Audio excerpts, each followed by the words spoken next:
All right. So, a couple things before we get going. A lot of you stopped by my office hours yesterday to kind of look over, review your exam. So those of you who were there know it was very, very busy. I didn't get to everybody. And so if you want us to review your exam, you can still come by next Monday and Wednesday during office hours. You can also go to the TA's office hours. They'll be able to kind of review those questions with you. So that I want to make sure everyone knows that's, you can still do that next week. It wasn't just yesterday. Also, we're kind of back to that normal schedule. So after class today, you'll see that kind of module 5, 6 quiz pop up. You'll also see the next module reading, module 7 pop up. Those are both now back to being due at the end of the day on Monday, right? So we're kind of back to this routine. CL sessions, same times, locations there have been. You can find the file under the first week or under the files tab under week 1 materials. If you forgot those rooms and locations, they're also in the syllabus. So this Thursday, tonight, and on Monday, those will be covering kind of that module 5 and 6 material that you would then kind of see on the quiz. So I've kind of seen some reoccurring things. Everyone that stopped by my office, I tell kind of a similar story to. If you're thinking about preparing for these exams, it's really going to be the same way that you should be preparing for these quizzes. Okay? So I give you practice exams and I give you practice problems, not so that you sit down and treat it like a quiz or treat it like an exam. If it was me, the most effective use of your time would be to work through all of those problems. And essentially, you have the answer key. I would create a solutions file to myself. If you stop by and want to review your exam, or what do I do a lot of in this class? I draw out a lot of graphs. You should be able to do a similar thing for every single problem that supports why the correct answer is what it is. So almost like creating your own solutions files. Now, week to week, the CL sections kind of do a similar thing for you. So if you're not really sure how to do one, they're essentially showing you what the solutions file would look like or how you kind of support why the correct answer is what it is. But that's something I would suggest to everyone, okay? Other than that, I also have gotten a couple emails, and I know I said this last class, and it's in the announcement I posted after class. I did curve that exam by 2 points, but I also said I was going to do what to Canvas? Change the weighting of that exam so that it's treating it as though this is what you would get on the second midterm in the final, right? So I said, if you didn't do well, it's kind of a worst case scenario. If you don't improve your exam performance at all, the current grade you see on Canvas would be what your final grade in the class was. I then put up this hypothetical grade tool, which is just under that files tab. It's an Excel file where you can just kind of plug in your score in every single category, as well as what your exam score was, and then play around with, what if I get this grade on the midterm 2 and this grade on the final, what would my final score in the class be? All right, so it's just a kind of way you can kind of do these hypothetical. I know Canvas has a built-in one. It's just not great for what we want to do. And so I put that Excel file out there so you can kind of work through that. If you need any help with it, let me know. But that's why you might have seen those changes occur. People, oh, my grade went down after the curve. It's because I also said I was going to update Canvas to kind of change that so that it's taking on the entire weighting of every exam to kind of give you this kind of worst case scenario. Okay. All right. I think that's everything housekeeping wise I wanted to mention off the top. So any other questions for me before we just dive into materials here today? We're good? Okay. So where did we leave off? We were talking about price ceilings, price floors, right? Their impact on things like consumer producer surplus, the creation of deadweight loss. So at the end of class today, we're going to revisit price floors, but in the context of the labor market or minimum wage. So I'll skip through this for right now. We're going to kind of come back to this at the end of class, okay? So the first thing we'll talk about, and I've got it in the slides, but it's a little bit more nuanced than what the slides have, okay? So if I'm thinking about, let me make sure I did this. I have what I want here.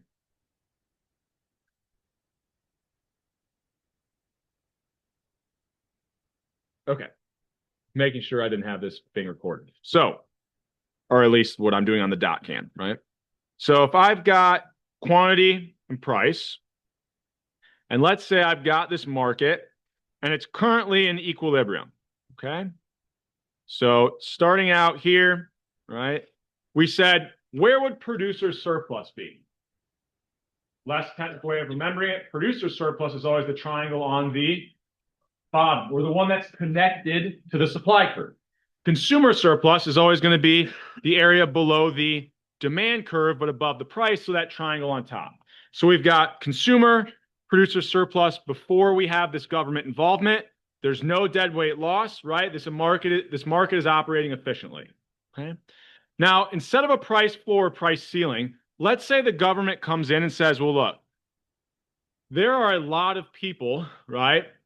We see the equilibrium amount of oil be really high, and that's creating a lot of pollution. So we want to limit the production of this good, okay? This is what we would call kind of a quota. We're seeing this right now from what types of markets? Big thing in the news, there are import quotas or tariffs, right? Essentially, we're trying to limit what's coming from outside markets, right? So a quota says we cannot, right? In this market, there cannot be more than a certain quantity, okay? So if we're reducing the quantity, just like price floors and price ceilings, what is going to happen in that market? Total surplus is maximized at that efficient quantity. If I move away from that, what am I causing? Deadweight loss. Or every unit that I was seeing produced and sold in the market before, the total surplus lost is that area in between my supply and demand curve. So we know these quotas are going to cause or create deadweight loss. Still the area of a triangle, we would solve for it in a very similar way that we did for price floors and price ceilings. Now, the way that quotas work differently from price floors and price ceilings is at this quantity, what's the last price that consumers would be willing to pay? Wherever we're at on the demand curve, right? I'd pay up to my marginal benefit. So consumers would be willing to pay this much. How much would producers be willing to accept? Whatever their marginal cost is, right? So we know that here's the highest price that consumers would be willing to pay. This is the lowest price that sellers would accept. Any price in the middle, they can work out an agreement. So this is where we don't actually know where that price is going to be. We know for sure that even if in the worst case scenario for consumers, they have to pay this price, which they were willing to do, consumer surplus kind of after this quota is guaranteed to be this area. Right? Producer surplus, worst case scenario for them, they know that after this quota, they're at least going to have this much surplus. Now, why we can't say what it looks like here, consumer and producer surplus relative to before the quota went down, right? They're much smaller triangles, but we actually can't say what's going to happen because if this was the price, what would producer surplus actually be? The area below. So when we think about producer surplus, it's the difference between the marginal benefits and the marginal cost to producers. What represents their marginal cost? What represents their marginal benefit? The price, what they're selling the good for. So if producers have more power in this market, which they often do, they can bargain or get this price to be a lot higher. All of this would become producer surplus. Right? Now, if instead we had consumers have more power in this market, they're going to be able to drive that price. Well, what's better for consumers? To have a lower price. They could drive it down to here, in which case consumer surplus would be this area. So this kind of area in between that we have shaded with two colors, or if I make it black here, we don't know which way this surplus is going to go, right? In fact, we don't know if the price is going to be this high or low. It could be anywhere in that range. So with quotas, we definitely know we're going to have deadweight loss, but we don't know exactly what's going to happen to consumer or producer surplus. Now, in most markets, who likely has more power? Firms or producers. So typically we see the price get driven up closer to that point that consumers are willing to pay. So that's why in the slides, this quota slide, I have it set to be kind of give you this example. if the producers had more power and they can kind of increase that price closer to what consumers would be willing to pay. But in theory, we don't actually know if this is going to be the case. Consumers have more power. We could see it go the opposite direction. So the only thing we can say for sure with quotas, if they're effective, is that they're going to lower the quantity. Well, if they're lowering the quantity, we're moving away from this efficient point. We also know with certainty that deadweight loss is now going to be created, right? It's something above zero. Okay. Any questions on this idea before we keep moving? Okay. So the next thing that we'll talk about really for the rest of class is going to be taxes. Okay. So why do we pay taxes? What does tax revenue usually go to pay for? Things like, well, a lot of tax revenue goes to this university, right? Or to build roads, public schools, right? All these things that no one person can pay every single police, fund the police force, right? So we collect tax revenue to hopefully pay for these, what we end up calling next week, public goods, okay? Now, we have all kinds of taxes. If you've ever worked a job, you've paid an income tax, right? When you go to the store to buy something, you're always going to pay a sales tax. All the examples we'll think about today, if it helps, we can all think about all of them as like a sales tax. It's a certain amount of tax we're paying on each dollar we spend, or every unit that's produced, we're going to pay a certain amount. Every unit we buy, we're going to have to pay this amount of a sales tax. Okay. Now, we're going to end up talking about there are specific goods that don't just have a sales tax, but you see that the government taxes them more. And we'll talk about why they choose certain goods later today. We're also going to talk about this concept of tax incidence, right? So I think as we work through some of these models, this will become a little bit more apparent that when you tax a product, it doesn't just hurt the consumers, it also hurts the producers, right? And we'll kind of walk through why, but who does it hurt more? Or what we would say is, if the tax incidence falls on consumers, they're bearing more of the burden of this tax. And once again, this will become a little bit more clear as we work through this models. So let's kind of think about a very basic example of why taxes are bad, right? And then we'll kind of look at some more graphs. Let's say we've got a used car, right? David is willing to pay $11,000 for this used car. That's his marginal benefit. He'd be willing to pay any price of $11,000 or lower. Matt's selling the car. He'd be willing to sell it for $10,000 or anything higher. Let's say Matt knows David. He wants to do him a solid and says, I'll sell this car to you for $10,000, right? That's the lowest possible amount I'd be willing to take. David says, well, I would have paid $11,000, so I'll agree to that, right? The transaction occurs. What if instead, though, the government taxes used car sales? This is also something that pisses me off, right? A new car is taxed, and then if it's sold as a used car, it gets taxed again, right? So if we have this used car and it's now taxed, let's just use a hypothetical value of 15%, right? Well, what's the total cost to David now? He's going to pay Matt $10,000, but he's also going to have to pay the government 10,000 times 0.15 or 1,500. So what's the total cost that he's had to pay? He gave Matt 10,000, the government 1,500. He's paid $11,500. Was he willing to pay that much for the used car? So this tax is going to cause David to not buy the car, or it's going to stop some of these transactions that would have occurred without the tax. If it stops transactions, in every model we look at, a tax is always going to do what?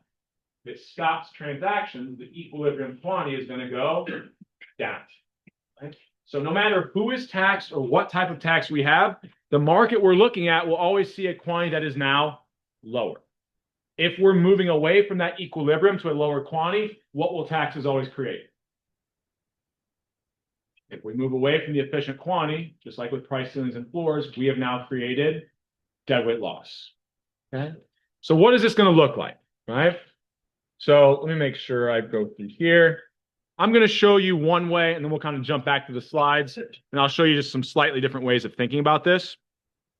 So let's say I've got a market, and it's currently in equilibrium, okay? So I've got my supply, I've got my demand, representing marginal benefits, marginal cost. I start out with this equilibrium quantity and this equilibrium price, okay? we're going to look at an example where I tax consumers. This is like a sales tax, right? The consumer is the one that I'm taxing. If I tax the consumer, if they buy the same number of units, what's happening to their marginal benefit? It's whatever it was before, but now they have to pay a tax, so it's going to be lower. Right? Or I'm lowering the consumer's marginal benefit with making them pay this tax. What have I done to my demand curve? Decreased it, right? So with this tax, I'm going to see this decrease in my demand curve, or the demand curve plus the tax. The tax is a bad thing the consumers, right? So they have to pay. It's going to lower my demand. So this is where it gets a little bit tricky, right? So we can think about before the tax, we had kind of our standard consumer and producer surplus, right? So what's going to happen after this tax?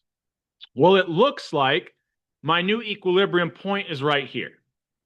So this is going to be my new quantity I see in the market after the tax. Now, what looks like the new equilibrium price is not quite the equilibrium price. This is going to be the price that consumers see when they go to the store.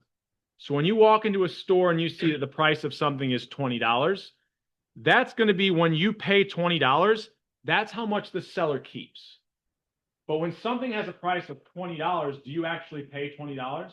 You pay that plus the sales tax. Now, the seller only gets to keep that $20. The additional amount you have to pay in the sales tax, that's going to be the total price that the consumer has to pay. Okay? So there's always a difference, right? When I go to buy something, the seller gets to keep a certain amount, but if there's a tax on it, the total price I pay is that amount plus the tax. Okay? So we have now a difference between the price that consumers keep and the price that the consumer pays and the price the seller keeps. Okay? So if I now think about producer and consumer surplus is the difference between the marginal benefits and marginal costs of a consumer. What represents the marginal benefits to consumers? Hopefully this is very obvious. We've done the less a lot. It's just the demand curve. What is the marginal cost to the consumer? Whatever the price of the good is. Well, it's no longer the old equilibrium price. It's now going to be this higher price that the consumer has to pay. Now, this is pretty intuitive. If I tax something, I tax consumers, are they going to pay more or less than before? More. The price that the consumer pays has went up. Okay? So where is consumer surplus after the tax? The area below demand, but above this new price that they have to pay. So what has happened after this tax relative to before? Well, it used to be consumer surplus was this entire area when we were just in equilibrium. So consumer surplus has went down with this tax. The tax was on consumers. Okay. Any questions before we keep adding things to this graph or this model? So where would be producer surplus? This is where it gets a little bit counterintuitive or weird to think about. What represents their marginal costs? The supply curve. What's the benefit or marginal benefit to producers? The price, right? But now it's the price that they get to keep, right? So where is my producer surplus? Instead of the old producer surplus of this larger triangle, it's now only going to be this smaller area. So with this tax, even though it was on consumers, what happened to producer surplus? It also went down. Right? So when we tax a product, because it increases the price that a consumer pays, is that going to be a good or a bad thing for consumers? Bad. So consumer surplus goes down. But if at the same time, it lowers the price the seller gets to keep, is that going to be a good or a bad thing for producers? Bad. So producer surplus also goes down. So taxes are going to hurt both parties. All right. Now, what is the deadweight loss that was created? Well, if I've reduced the quantity in this market, where does deadweight loss come from? All of the units that we're no longer seeing produced and sold. So the total surplus that we're missing out on is that area in between our supply and demand curve, or here is the deadweight loss that we've created.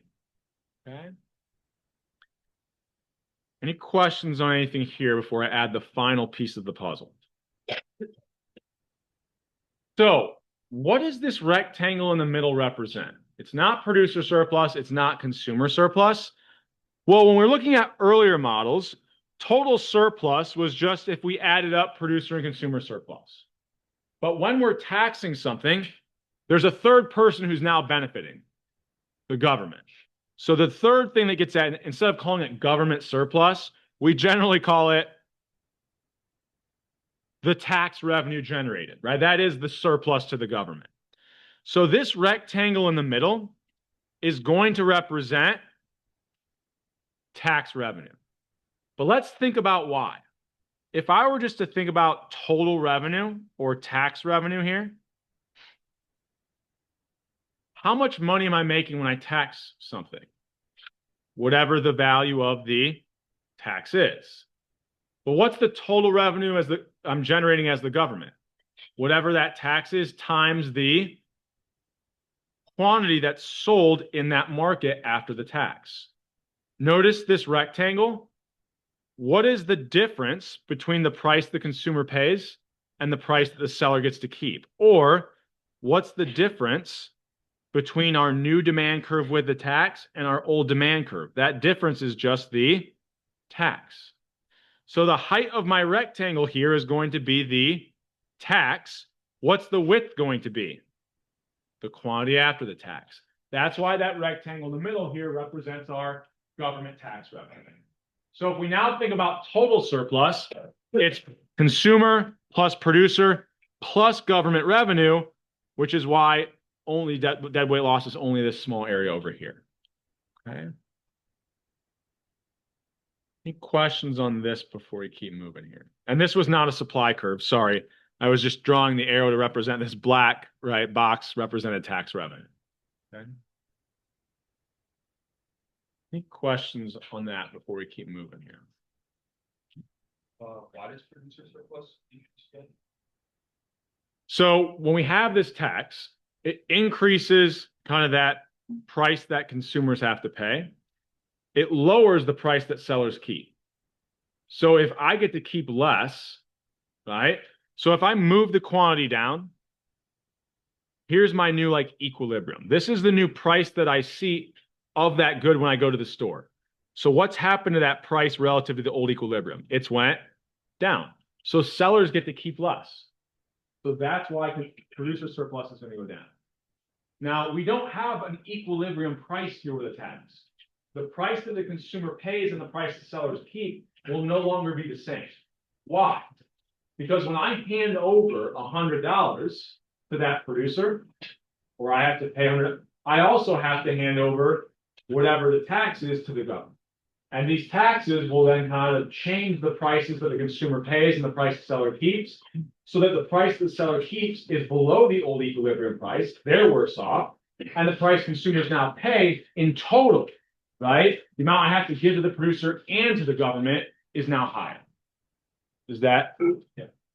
And so the producers have to lower their price when things are taxed. Mm-hmm. So people buy them. We talked about one of the things that shifts supply and demand back in module 3 are taxes or subsidies. Taxes will always, if I'm taxing the consumer, it lowers my demand curve. Now we'll talk about next, what if I tax producers?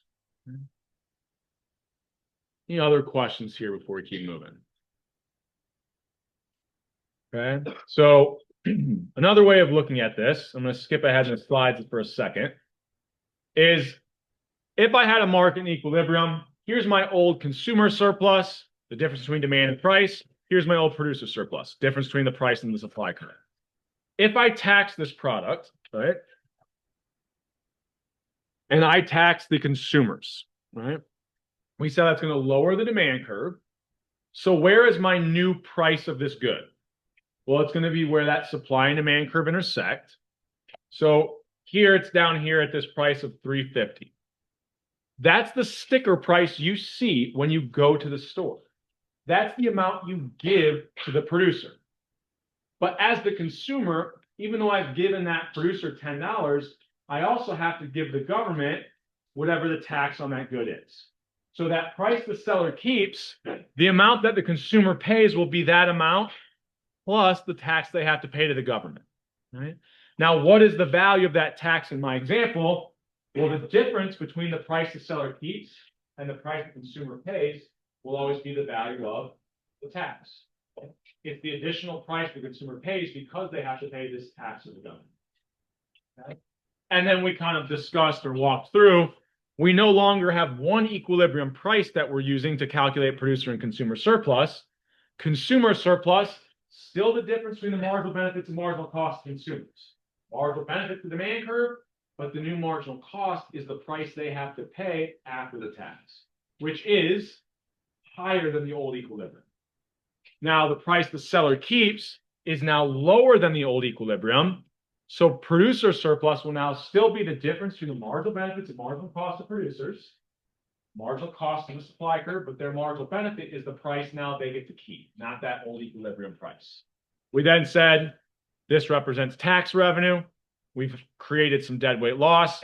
We can calculate these areas, rectangle, triangle. Okay. And why is this triangle deadweight loss? It's all the units that we no longer see produced and sold in this market because of a tax. And you can kind of remember, oh yeah, tax is going to lower the quantity because a tax is going to potentially stop some transactions. Any questions here before? So this is kind of what I drew out. So I'm not going to draw this one out, but I'm going to use it to make a point. Right? I'll kind of give you a nice visual on the slides. Right? So let's say we have this market and it's an equilibrium. No deadweight loss, consumer producer surplus. What if I instead tax producers?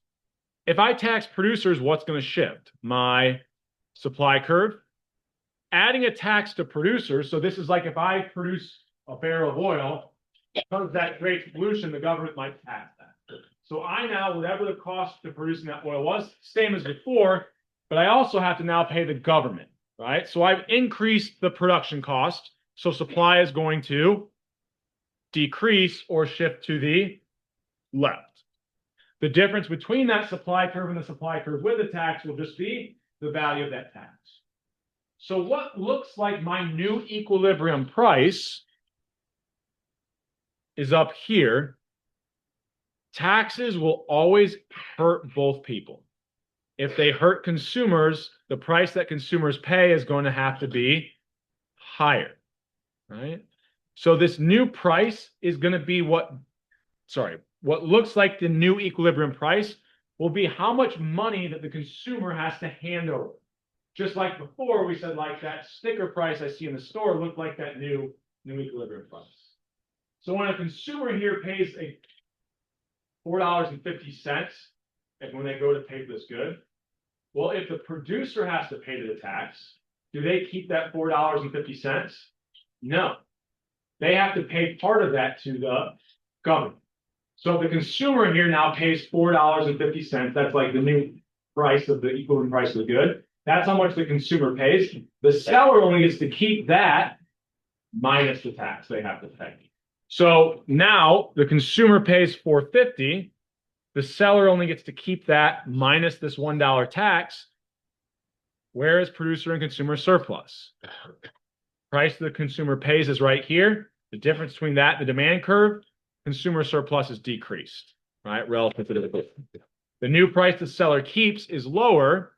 Producer surplus is now lower than before. Tax revenue, that rectangle in the middle, we lowered the quantity, deadweight loss. We're going to get the exact same outcome whether or not we tax producers or we tax consumers. We'll get the exact same result either way. So it doesn't matter if we tax producers or we show this as a supply decrease or we tax consumers, represent this with a demand decrease, we get the exact same results. Okay. Any questions on this before we keep moving? So this gets difficult to think about because we no longer have one single price. We have two prices, the price the consumer pays and the price the seller keeps. An easy way to remember this is a tax hurts both people. If a tax hurts consumers, What is that going to do relative to the old equilibrium price? Consumers are now going to have to pay more. So that higher price is always the price that the consumers have to pay. If it hurts producers, a tax does, that's going to do what? Lower the price they get to keep. So that lower price will always be the price that producers or sellers need. So we're now going to have like two different prices. Okay. Any questions on this idea before we keep moving? So it doesn't matter who we tax, we get the same result, right? I can think about this in a different way, just like we did price floors and ceilings. So what would the area of A, B, and E represent here? The area above the price, below demand. So it is, if it's connected to demand, consumer surplus. What's areas C, D, and F? Area below price, above supply. If it's connected to the supply curve, that would represent producer surplus. Now, if I have a tax and it increases the price consumers pay and it lowers the price that sellers keep, doesn't matter if I shifted the demand or supply curve here, I get the same results. Okay. With this higher price that consumers pay, what is my new consumer surplus? The area above the price they pay, but below the demand curve. So instead of A, B, and I think it was E, I now just have area A. For producers, it lowered the price they get to keep. So now the area below the price they keep and above the supply curve is this much smaller triangle D. What would B and C represent here? Tax revenue. And so this is an interesting point. We have price ceilings and price floors. It basically reallocated consumer surplus to producers or producer surplus to consumers. A tax, area B is what used to be consumer surplus that is now tax revenue. Area C is what used to be producer surplus that is now tax revenue.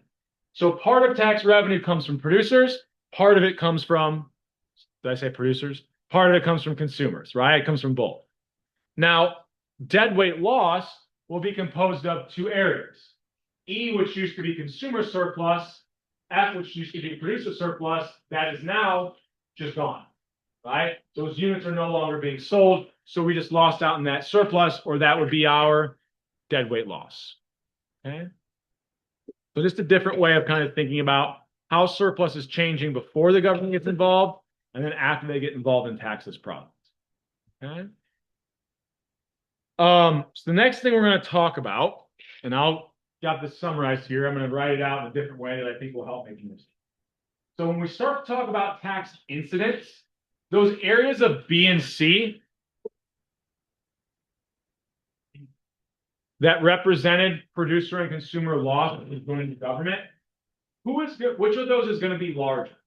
Whichever is larger, that means that group was having to pay, or the surplus loss from them was a larger amount. They bore more of the burden of that tax, right? They were losing more. If B was larger, consumers were losing more than producers, and vice versa. So when we talk about tax incidents, it's who is going to bear more of the burden of this tax. So I think the easiest way to think about this is the following, right? So if I have a tax, okay, how much does it hurt the consumer? Okay. Well, for consumers, right, whatever my old equilibrium price was, I know that that was lower. So how much higher was the price after the tax, or how much higher was that price consumers get to keep? That difference, so for example, let's say this was 0.25, right? They were paying 25 cents of that $1 tax. Now, if instead I think about producers, we know that the old equilibrium price is going to be higher than the price they now get to keep. If that difference is 0.75 of that $1 tax, who is being hurt more by this tax? Well, if consumers are paying 25 cents more for every unit, sellers are keeping 75 cents less, who's hurt more by this? Producers or sellers, right? So I can compare that difference between the price the consumer pays and the price that the seller keeps. So what this would look like visually, and I'll draw this out to kind of jump into the next topic as well, is let's say I had something that looked like this. Okay. Well, here's my old equilibrium price. Let's say, I don't know, this was, doesn't matter, but $5. Okay. If I tax the producers of this good, supply is going to, if I tax producers, supply should decrease, right? So let's say supply decreases. What does this new kind of what looks like the equilibrium price? This represents the price that consumers pay, right? It's increased the price to consumers. Taxes hurt both people. Well, this has went up by a very what? Small amount. So maybe this is like, I don't know, $5.05, right? What's the price the sellers get to keep? Whatever the consumer pays minus the value of that tax. Well, the difference between our supply curve and our supply curve with the tax is just the value of that tax. So if I go from $5.05 and the tax here was keep using the same value of $1, how much are sellers going to keep? What, $4.05 if I'm doing math in my head correct here? So how much less, if I think about it this way, how much more did consumers pay? Only 5 cents. How much less did sellers get to keep? 95 cents. Who is bearing more of the burden of this tax? Producers. Now, I have another example in the slides that we'll look at, but I want to lead this into thinking about the next topic, okay? So we can see here that consumers are hurt less, right? Producers were bearing more of the burden of this tax.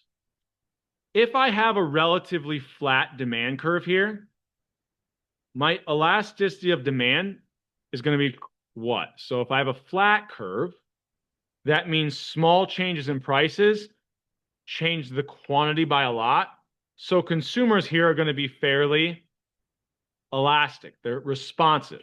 So this might be something like, I don't know, 2.5, right? Now, what about the elasticity of supply? If I have a relatively steep supply curve, that's representing that supply is more inelastic. So maybe here, it's a steeper curve. Maybe the elasticity is like, I don't know, 0.8, right? In absolute value here, right? So who was hurt more by this tax? We said producers. What were they? More, their elasticity is closer to 0, they would be more inelastic. So this is where I'm not going to ask you Module 4 type questions, but we're building on concepts we talked about in Module 4 for this next exam, okay?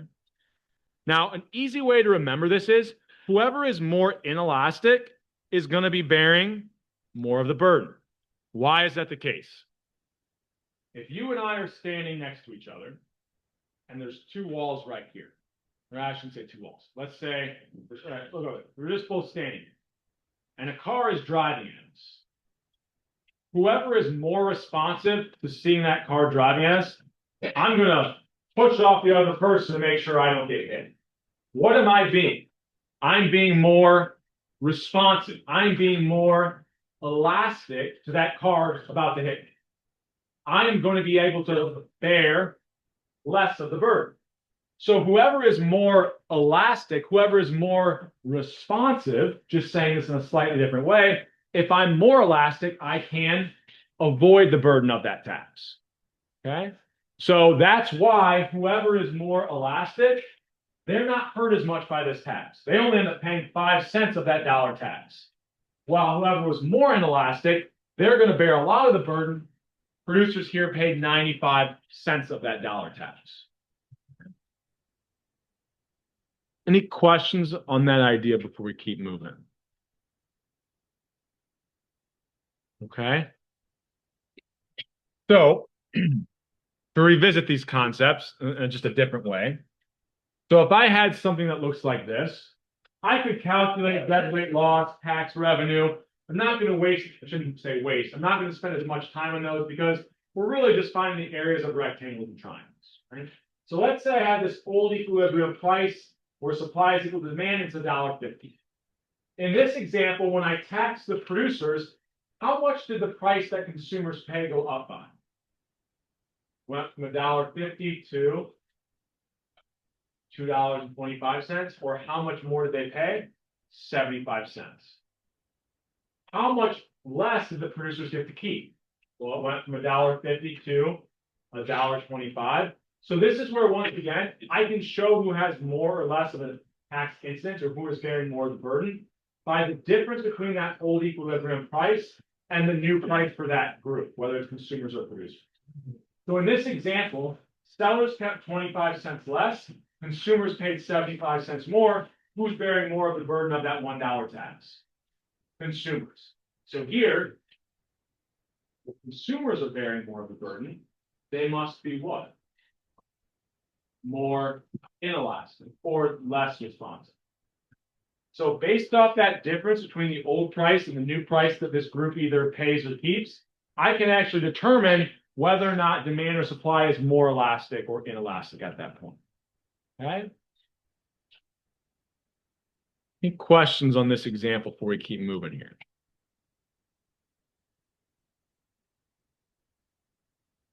Okay.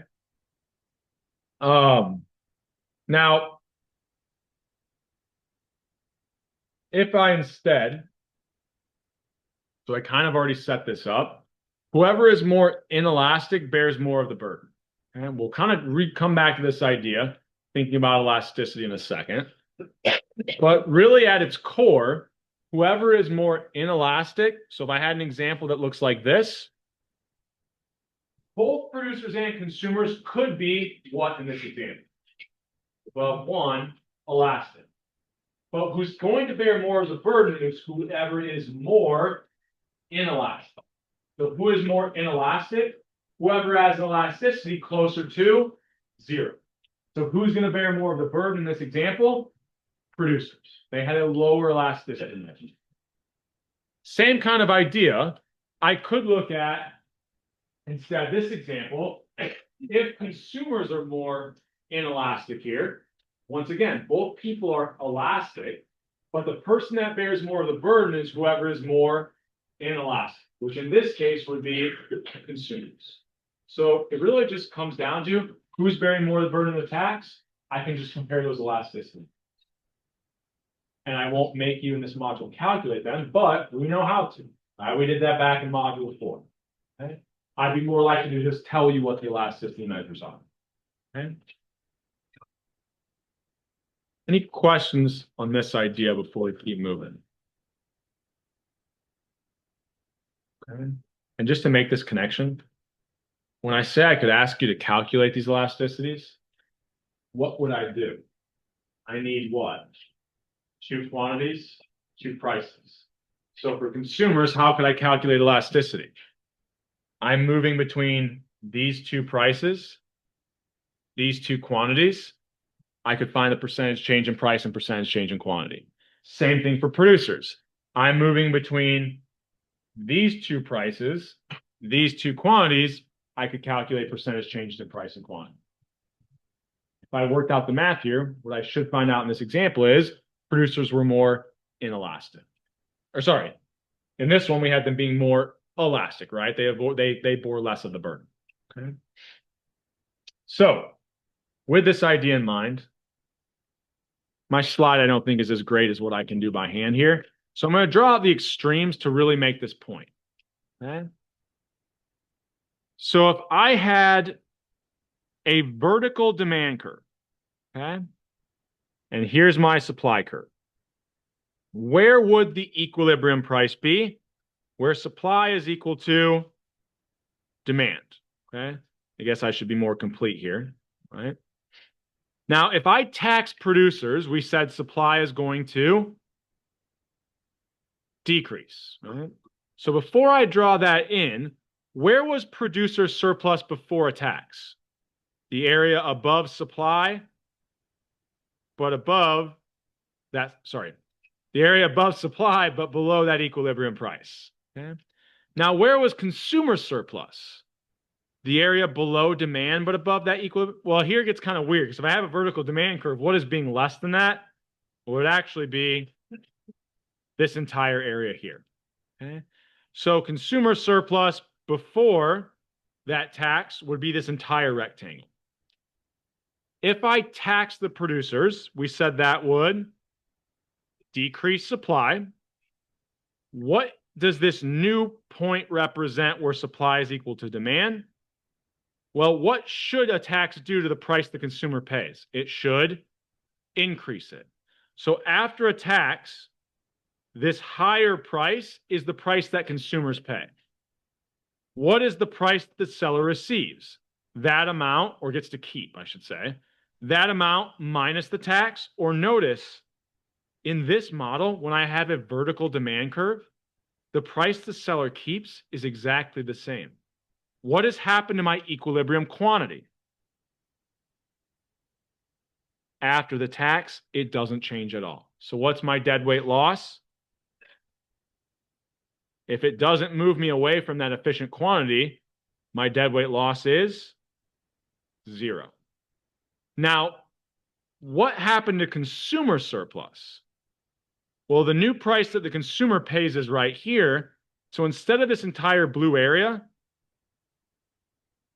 consumer surplus after that tax has went down, right? So we had, just to kind of keep colors consistent, no change in producer surplus, no deadweight loss, but consumer surplus went down. In fact, what does this rectangle here in the middle represent? Well, it's the value of the tax times the quantity after the tax.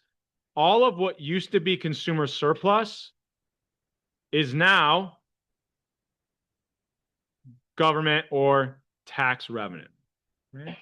So why did this happen? What is a perfectly vertical demand curve? That means that as I change the price, people keep buying the same amount. So are they responding to that price change? Not at all. So here, what would be the elasticity of demand?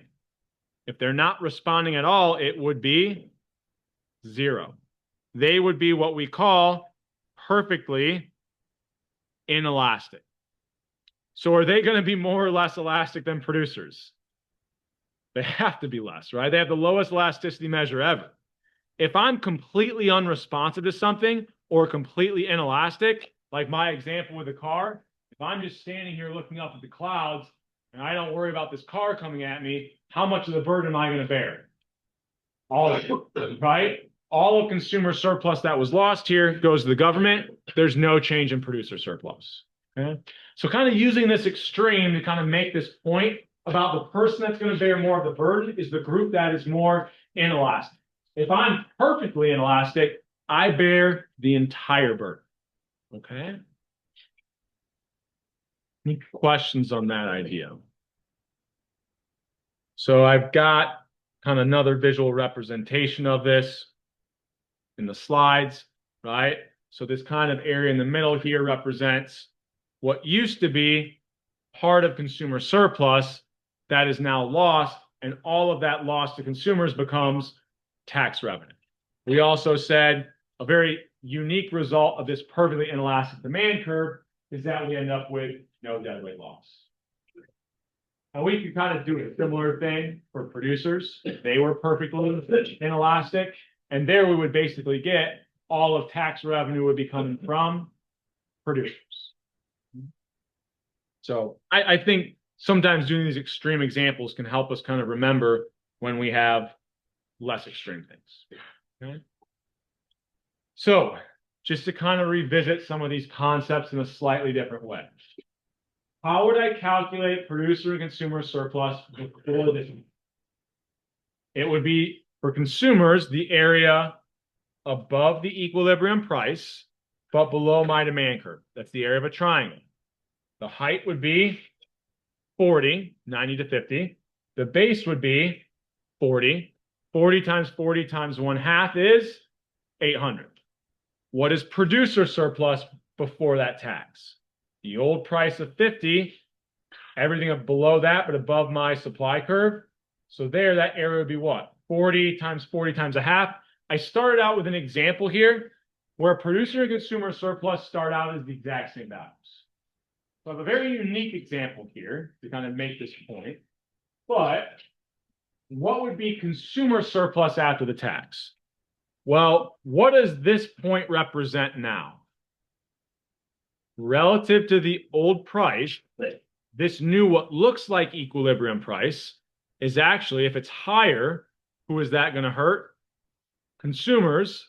So this must be the price that consumers pay. So the new consumer surplus is this blue area, or what? 30 times 1/2, which gives me $450. Now, the amount that the seller keeps when the consumer pays $60, they don't get to keep all that. They have to pay part of that to the government in the form of a tax. So they only get to keep $40, or the price they're keeping is lower than before the tax. So this beige triangle would represent producer surplus, the area below the new price they keep, but above the supply curve. Or once again, you can always remember consumer surplus, the triangle on top, producer surplus on the bottom. Okay? So I have here that how much surplus was lost from the producers and the consumers. Each one lost, what's the difference between 800 and 450? $350. So who is more inelastic here? Kind of a trick. They both lost the same amount, same elasticity. So we can look at the difference in those prices to determine who bears more of the burden. We could look at the elasticity values, or I could look at the loss of surplus. All of those things will all suggest the same, right? They'll all suggest that whoever was more elastic bears more of the burden. Sorry, whoever's more elastic bears less of the burden. Whoever's more inelastic bears more of the burden. Or if they bear it equally, they have the exact same elasticity. It doesn't have to necessarily be that they're unit elastic. It just means that they have the exact same elasticity measure. So in fact, we could have supply and demand. If they're really steep, that means that they would both be pretty inelastic. So we could both have like elasticity measures of 0.2, and we would still get that they bear the burden equally. Yep, it's a good question. Okay. And then here, I could calculate tax revenue. We know that's this area of the green triangle because what's the height of that? Sorry, I said green triangle. Green rectangle, because the height of that rectangle is the what? Difference between the supply curve and the supply curve with a tax, or the difference that between the price consumers pay and the sellers keep.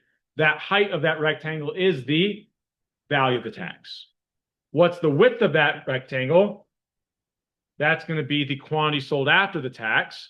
So the amount of the tax times the quantity sold after the tax is going to be tax revenue, or $600.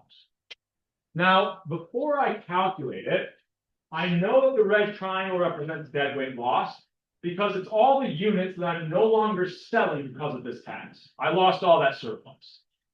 But let's say I left off, I don't know, somehow left off one of these the grid lines, and I just gave you these values. How can you tell me what deadweight loss is? Well, what was total surplus before this tax? It would have just been producer plus consumer surplus. So here we had 800, it would have been 1,600. What was it after the tax? Well, if I add up producer and consumer surplus, it's 900. So it went from 1,600 to 900, right? So I must have a deadweight loss of 700. No. What did I forget to add in after the tax? Tax revenue. So if I had consumer plus producer surplus plus tax revenue, that would give me what? 1,500. So 1,600 to 1,500, the deadweight loss must be $100. If I go ahead and calculate the area of this triangle, what do I get? 20 times 10 times 0.5. Sure enough, I get $100 as well. There's different ways of calculating the exact same thing. Okay, and really trying to kind of solidify these concepts. Okay. Any other questions on this before we keep moving? So I'll go through this relatively quickly, but let's assume we want to think about how the size of the tax matters. And we won't go as deep into this as we could, but let's say I have a pretty small tax. Intuitively, if it's a small tax, how much is that going to reduce the quantity in the market? Not much. So what's going to be true about deadweight loss? It's going to be pretty small. But also, if it's a small tax, how much tax revenue am I generating? Not a very large amount, right? Now, as I increase the size of that tax, what's happening to my reduction in quantity? It's going to be even larger, right? If I'm shifting that supply curve even more, I'm reducing the quantity by a lot. Now, where does deadweight loss come from? It comes from all those units that we're no longer seeing produced in the market. So the larger the tax, the more I'm moving away from that efficient quantity, my deadweight loss is going to get large, right? So a moderately sized tax is going to increase that deadweight loss. And here it might look like that it increases tax revenue, but we don't necessarily know if that's the case. Even though I have a larger tax, what is that larger tax doing? We said it's causing a larger reduction in the quantity. So what is tax revenue? Tax times quantity. In fact, I can show you an extreme example. So if I go to a larger tax, I know it's going to reduce quantity even more. So I know deadweight loss is going to get even larger. And I've reduced the quantity by so much that tax revenue starts to get smaller and smaller. I'll show you an extreme example once again where I think it will help solidify this concept. So if I went to an example where, are there questions? I hear a lot of murmuring. Are we all right? Okay. So let's say I had my supply curve. I've got my demand curve. Here's that old equilibrium quantity and that old equilibrium price. Let's say I impose a huge tax on this market, right? I've shifted supply all the way up here. Where is my new equilibrium? Well, where would supply and demand intersect? Down here at a negative quantity. Can I see negative quantities? No. So what is my new equilibrium after the tax? 0. If I basically I put such a high tax on this that I'm no longer seeing this unit produced or sold, what is my deadweight loss? The entire market. What is my tax revenue? If nothing is sold, tax revenue is 0. So if I really don't want something, I can tax it by a lot, right? And I can force that quantity to be 0. So really, to me, it's like when I make things legal or illegal.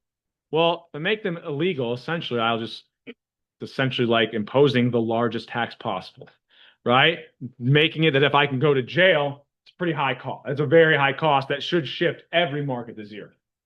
Unless demand is really high, for some people, the demand to, I don't know, use heroin is high enough that the huge tax of going to jail doesn't matter to them, right? But this is the idea. If I had a large enough tax, I definitely am increasing deadweight loss. I'm definitely decreasing the quantity after the tax. I'm not necessarily generating more tax revenue with that large tax. Because if it's large enough, it drives that quantity down to 0. Right?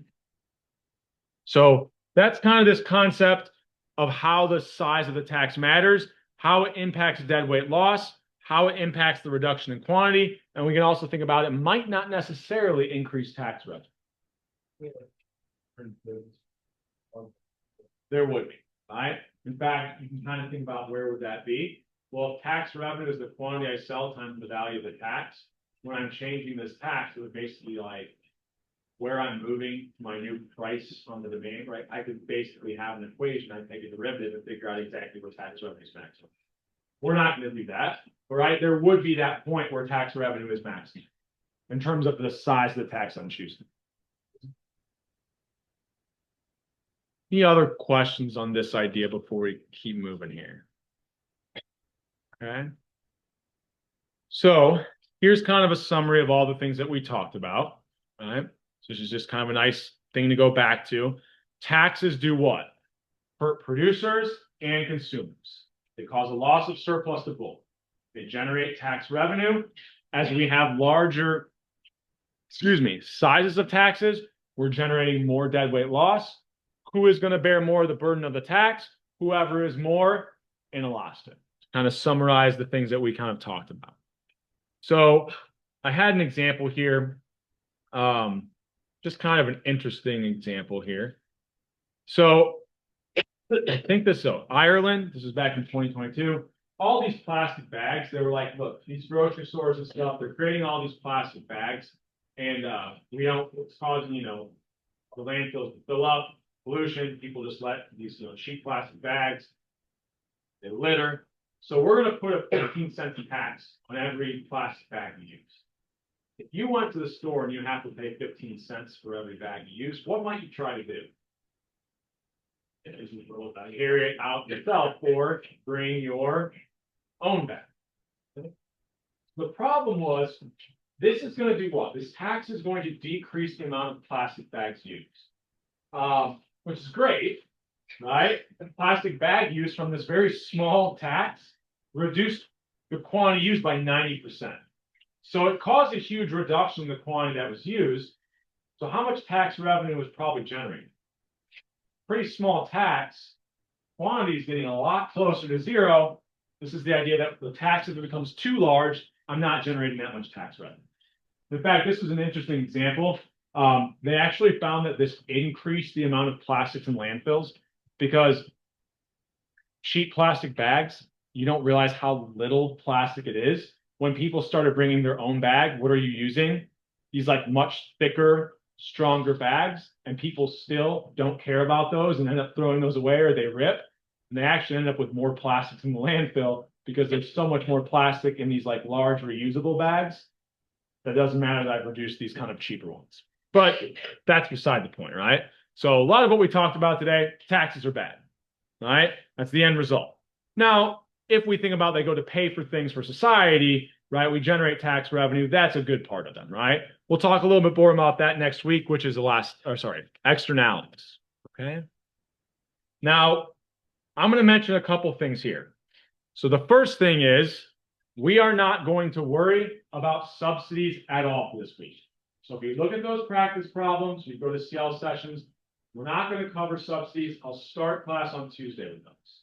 So don't worry about studying for subsidies or what we have in the slides here. We'll revisit this on Tuesday.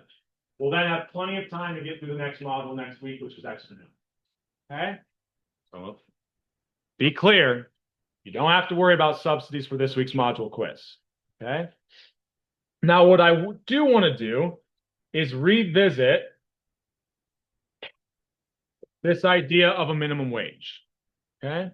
So this is just a really unique example of a price floor. And this leads us into the Canvas discussion I will also post today, which is about minimum wages and employment.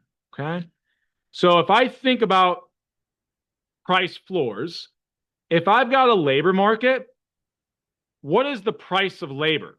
It's really just the wage I'm paying workers. Right. Now, this is where it gets a little bit tricky to think about, but who is supplying labor? Us, right? Workers. Who is demanding labor? Firms, right? So if I had this old equilibrium quantity of labor and the kind of equilibrium wage, right? If I impose a minimum wage, that means you can't charge or you can't, pay workers anything less than that value, or essentially a minimum wage is a what? Price floor, right? So what does a price floor do? Well, it's going to lower the quantity of labor. So after this price floor or after this minimum wage, what essentially did we do? We lowered the quantity of labor that's going to be hired. Now, if we think about producer surplus, that's going to be the area below the price of labor or the wage they're being paid, but above our supply curve. So for everybody who keeps their job, their surplus went up. We think, okay, minimum wages are going to help these workers or the producers of labor. The problem is when I impose this minimum wage, what did I also create? Fewer workers, deadweight loss, or what would fewer workers mean? Unemployment, right? So if I keep my job, I love this minimum wage. If I don't, my surplus goes to zero, right? I'm unemployed, okay? So we can think about this price floor in the context of a labor market. And then to the point, I think it was whoever brought it up here, we've also created some deadweight loss, okay? Now, we still want to make one interesting point using this labor market. And it's this idea that, okay, initially it looks like minimum wages are bad, right? I mean, I say bad since there's deadweight loss in this market. And it's going to hurt who? Well, producer surplus went up. That was helping out workers. What's going to happen to producer surplus here? It's going to go, well, they have to pay a higher wage. So what's going to happen to consumer surplus? Well, that's who's demanding labor, the firms. So if they have to pay a higher wage, consumer surplus is going to go down. Right? Now, here's where it could actually be better if we institute these minimum wages for this entire market. Initially, it might create some unemployment or deadweight loss. But if I think about the marginal benefit of firms that are demanding labor, if I'm paying workers a really low wage, so I used to work as like a stock boy at a grocery store. I was making like minimum wage, or I was making a low amount of wage. I didn't give a shit about that job, right? I showed up. That's about the extent to which I worked hard, right? Now, if they would have paid me more money, what do I want to make sure I do to keep that job? Work really hard. So what's happened to the output that I'm getting for that firm? It would be going up. So what's happening is the marginal benefit to the firm of me working for them if they pay me this higher minimum wage. They might get more output. So the marginal benefit to that firm might go up. My workers are now working harder because I'm paying them this higher wage. Okay. So if they're working harder and that motivates them, right, to be even more productive workers, I'm seeing an increase in demand. Maybe I actually get to the point where the equilibrium wage will move up to whatever that minimum wage is, right? Now, that's only the case if this higher wage somehow motivates my workers even more. If they're still motivated just as much as before, that's where we get that kind of unemployment, right? This idea that minimum wages could create increases in the output or the how hard workers are working, that's what we would call efficiency wages. That once I institute this price floor, if my workers then become more productive, I actually get that minimum wage becomes my new equilibrium. Well, if it's the equilibrium, what's deadweight loss? Zero, right? Now, you could even see, I would argue that a lot of jobs right now, this is actually the case, that if I look at minimum wage, what's happened to the equilibrium wage for a lot of low-paying jobs? It's even higher than minimum wage. In fact, a lot of the times, if you see that these higher wages result in workers becoming more productive, the old minimum wage would go from being what? Effective.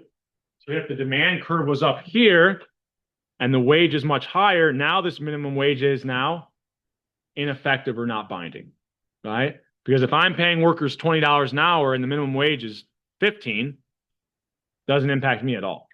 Okay. So this is the idea of efficiency wages.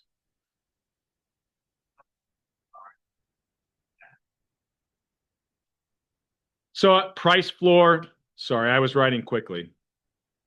Minimum wage, right? So the minimum wage is a price floor. I was just kind of using some subscripts there. Sorry. Thank you for asking for clarification. Any other questions on this? Okay. So, right. Minimum wage, unemployment everywhere, right? Now, one thing I want to go through before we end class here today is I've posted, or I will post, sorry, after class, the next Canvas discussion. In fact, I will, since we're here, release this, okay?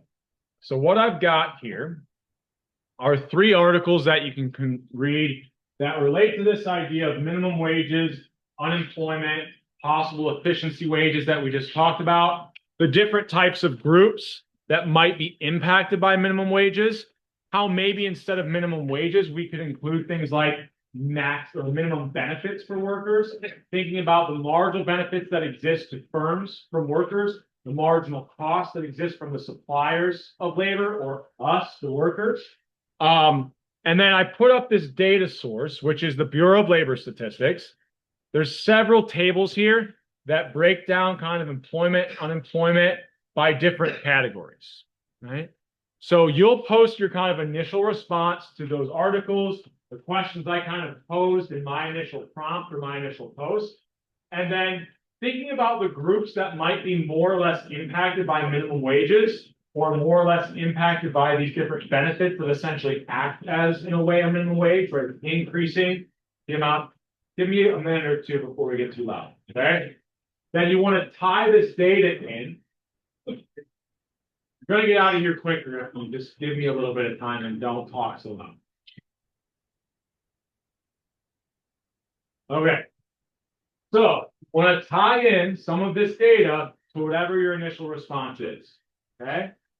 That is worth 5 points for tying the data in, 5 points for your initial response. This somehow got lost in a lot of the previous one, because even though I said it in class, maybe you were talking. What else do you have to do for this Canvas discussion? Respond to other students, okay? So just like the last one, same components, different topic. So that is now, whoops, should be up under that module 5 and 6 kind of heading, right? So you should be able to kind of see that Canvas discussion. I'm also going to post this quiz. Don't open it yet for just about 30 seconds. I'm going to change this to be kind of 11:05 a.m. The number to get you into that quiz should be 91.80. Okay? So it should now be published on the main homepage under the module 5 and 6 heading, right? 91.80 will get you into that in-class quiz. Okay? Everybody getting into this okay? So, it'd be nice today.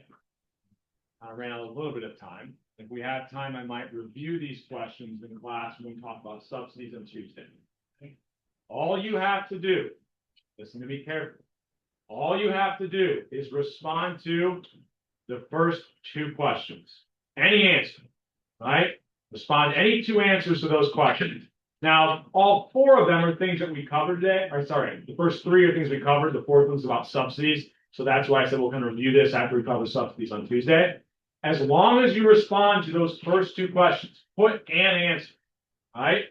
And you submit this before I even made it so that there's no excuse. I have it set to be at 10:55. So just make sure you're answering those 2 questions, getting it submitted. I'll give everybody full points. Now, so you're basically just getting points for the phone and everything.